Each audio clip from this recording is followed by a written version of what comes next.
Le 29 octobre fut une journée ô combien agitée. Elle commença par le départ des showrunners David Benioff et Daniel Weiss de leur projet Star Wars pour se concentrer sur leur projet avec la chaîne Netflix. D'ailleurs, je voulais un peu rétablir la vérité et un peu racheter aussi l'honneur des showrunners de Game of Thrones qui nous ont quand même vendu une très bonne série pendant 6 saisons.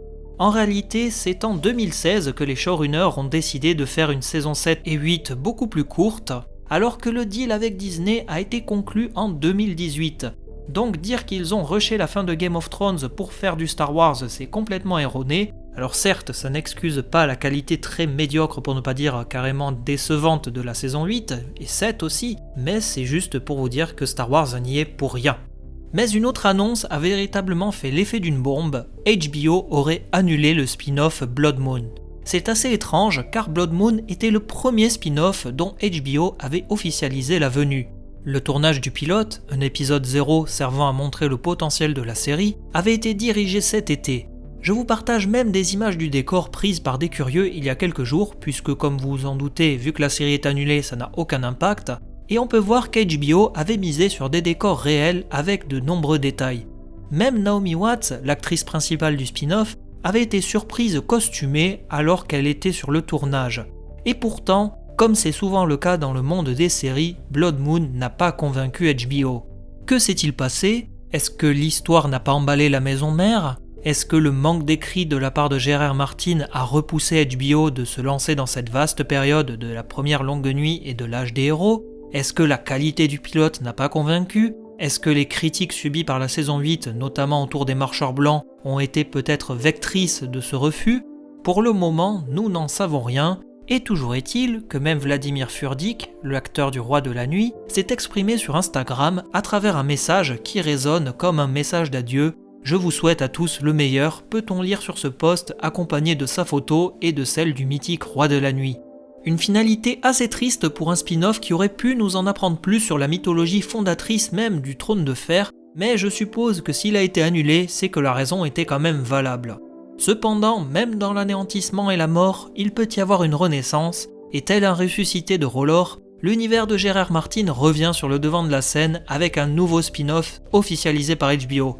Oui, j'insiste beaucoup sur le caractère officiel de la chose, c'est pas qu'une simple rumeur. Le nom de ce nouveau spin-off est House of the Dragon. Il s'agit du célèbre spin-off dont parlait J.R.R. Martin et d'autres sources en personne dès le mois de septembre.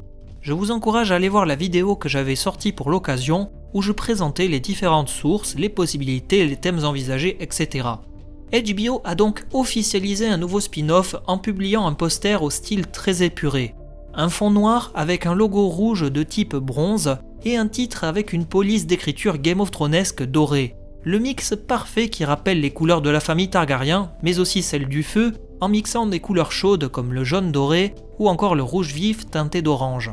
Le titre est accompagné de la devise « Le feu va régner », de quoi nous donner pleinement le ton de la série.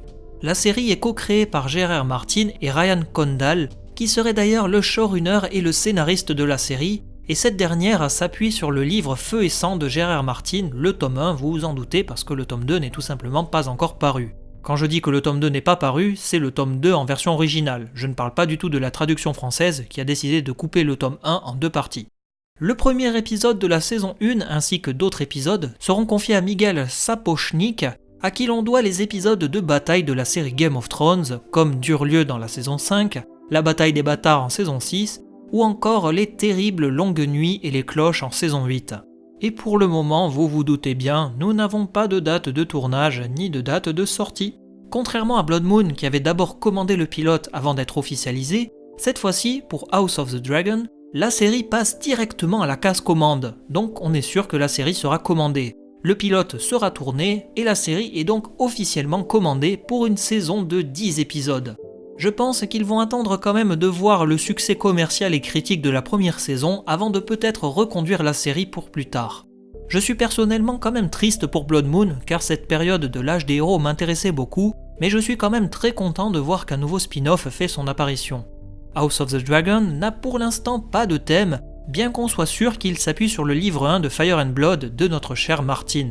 Un premier tome qui commence avec la chute de Valyria pour s'achever à la fin de la régence du roi Aegon III, surnommé le Fléau des Dragons ou encore le Roi Brisé. Soyons déjà réalistes, il est hautement improbable que cette série s'intéresse à adapter tout le roman en 10 épisodes, et de même, voir une série adapter tout le roman en plusieurs saisons, ça me paraît là aussi impossible étant donné qu'il y aurait plus de 138 ans à adapter, car c'est la période couverte par le tome 1 de Fire and Blood. Je reste persuadé comme une grande partie des analyses que cette série va plutôt se concentrer sur une période bien précise du livre. Je pense avant tout à la conquête d'Aegon ou bien à la danse des dragons, qui sont pour moi les deux événements phares de ce roman. D'après Helio Garcia et Linda Antonson, les assistants de George R. R. Martin si on peut dire ça comme ça, puisqu'ils ont participé à l'écriture de la grande encyclopédie des origines de la saga, il semblerait que House of the Dragon se concentre sur la terrible danse des dragons, une immense guerre civile qui a détruit la famille Targaryen, opposant plus de 20 dragons, 2 clans de la famille royale, avec des coups bas, trahisons, moments épiques, bref, tout ce qui fait le charme de la série Game of Thrones en fin de compte. Le titre du spin-off, ainsi que la devise « Le feu va régner », peut déjà nous renvoyer à plein de moments dans ce premier tome de Fire and Blood.